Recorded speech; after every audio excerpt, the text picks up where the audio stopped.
Hey, Dad. If you're hearing this message, then it must mean that I wasn't able to make it back. My work as a soldier has asked the greatest sacrifice of me.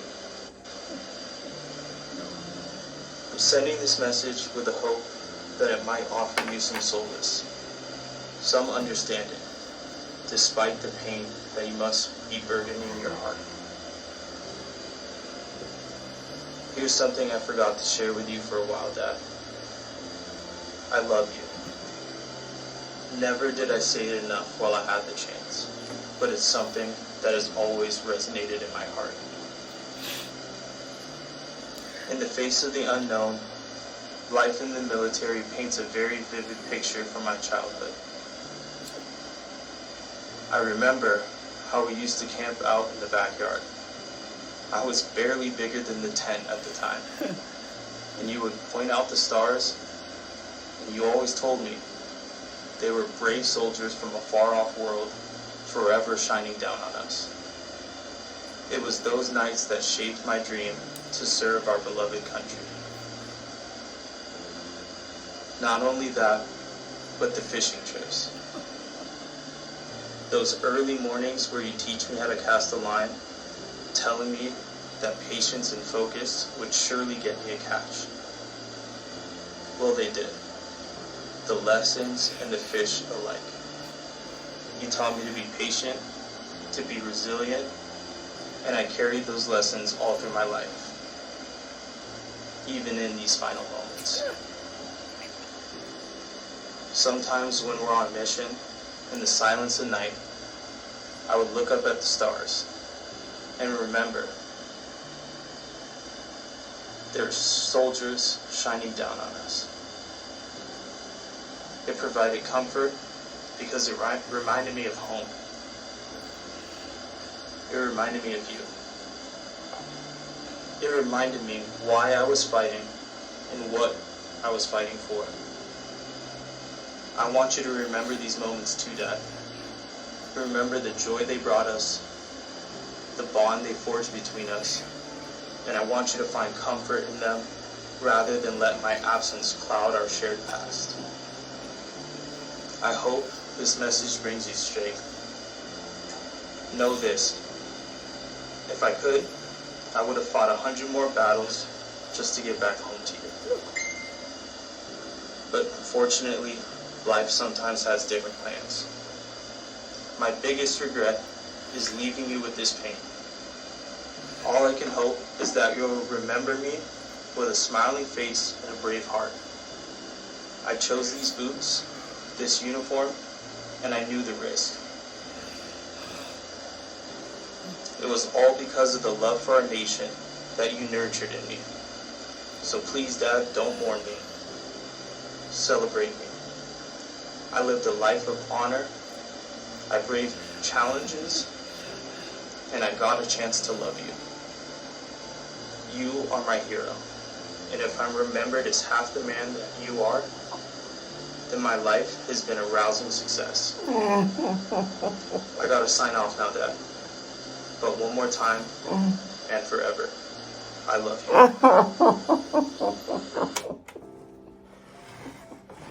So that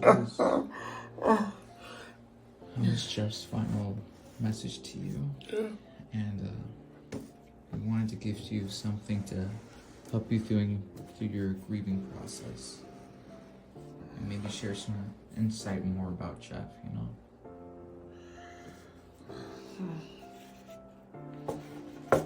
Of course. Of course. Else is funny. I used to have one just like this. Same last name. and This everything. on the back, yeah. He said when he was little, he liked to wear yours a lot. Yeah, and then, oh, and this too. And his dog tag. Yeah. I'm gonna put all of these in a like a box. You know how you can get the box that you put the flag in. Memorial. Yeah. I'm gonna get I'm gonna get one that I can put all of these in. Yeah. And if I can't find one, I'll make one. Yes. You know, Jeff was a very good craftsman. He said he learned a lot from his father. Well, you know, when he was little, I had him make like a little bench, little stool. It was only about this big, but it was, you know, you put it on the floor and you put your foot on it and you can shine your shoes. A shoe polisher stool. Yeah, and he did it all himself. You know, I had to help him with a couple things, you know, like with the cutting, and we used a fancy lathe on it, you know, to give it some edges. But he did it all himself. He was so proud. Yeah. So was I. There was nothing he couldn't build. It was.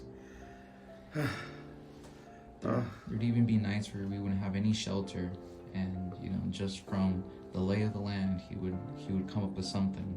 Well, that's what he learned when we would go out in the woods. The compass. This was mine.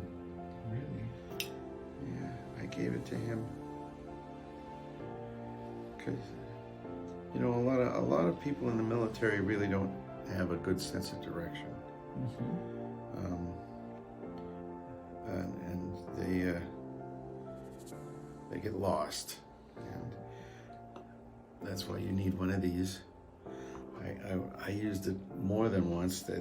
One time we were out in the desert and we were in a trench, and when we came crawling up out of that, we had no idea where we were. You know, there's no landmarks. You can't tell where you're at just by looking for things. So we use this. And it always points the way home. Yeah, that's what he liked to say. Yeah. Yep. It'll never let you down. It'll never let you down. And you know, your son was a very strong, smart person. He would always talk about you. You were his biggest hero. Oh no, he's my hero. He's my hero. He always just wanted to become one. Look at this watch. I gave it to him for his 16th birthday. He saw it in the store and he wanted it so badly. And he liked it because, look, it's got the military time on it too. You see that? Yeah. And glow in the dark face. Yes. He wanted it so badly, and so it was the perfect birthday present. It just seems so strange that this watch is here and he's not. I know. It just doesn't seem fair. It doesn't seem fair. His sacrifice, his service, your service, it will never be forgotten. It will be praised for years. Okay, and we hope this helps with your grieving process, okay? Oh, I'm gonna grieve, but I'm also gonna celebrate. Exactly. He celebrated that he was here and that we get to have time with him.